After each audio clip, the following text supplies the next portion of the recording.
I would like to tell you a story right now. This story starts when I was just a wee little lad of about 5 years old. And it was raining outside. And I said to my mom, "Mom, can I please go outside?" And she said, "No, you can't, because the last time you were out, you lost your rain hat.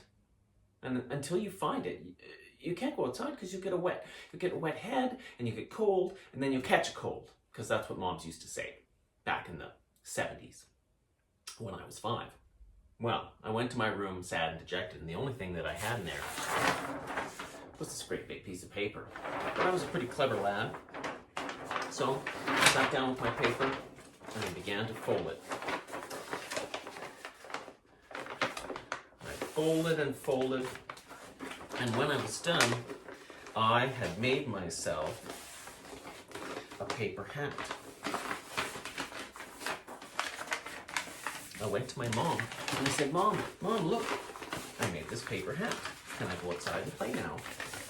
She sighed and was frustrated, and she said, "Fine, Mike, go outside and just don't come back until supper time," because that's what parents also used to say in the 70s. So I went outside my hat. It was keeping me nice and dry. But I heard a fire engine come by. Woo, woo, woo. And what did I, 5-year-old child that I was, want to be more than anything? I wanted to be a firefighter. But I couldn't be a firefighter with a rain hat. I need a firefighter's hat.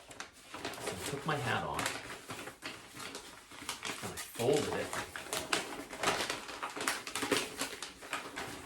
until I had made a firefighter's hat.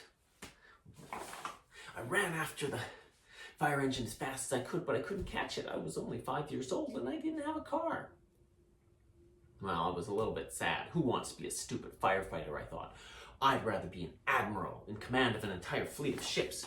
But I can't be an admiral with a firefighter's hat. So I folded my hat once more.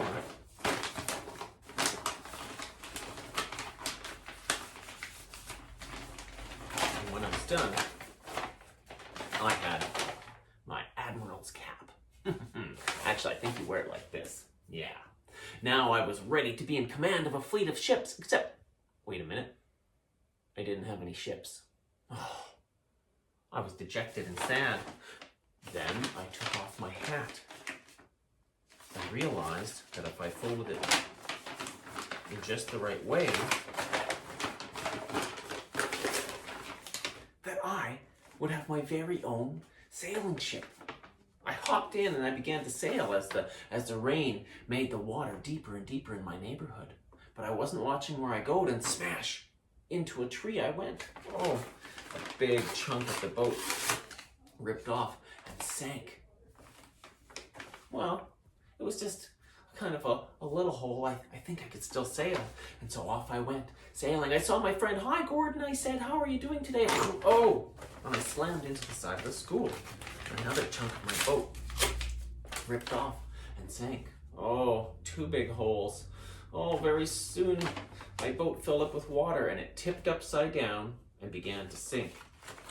I fell out and sank to the bottom. But then I remembered, don't be worried, I can see that you look scared. I floated right back up to the top because, of course, I had remembered to wear my life jacket. That's a true story from when I was a little kid.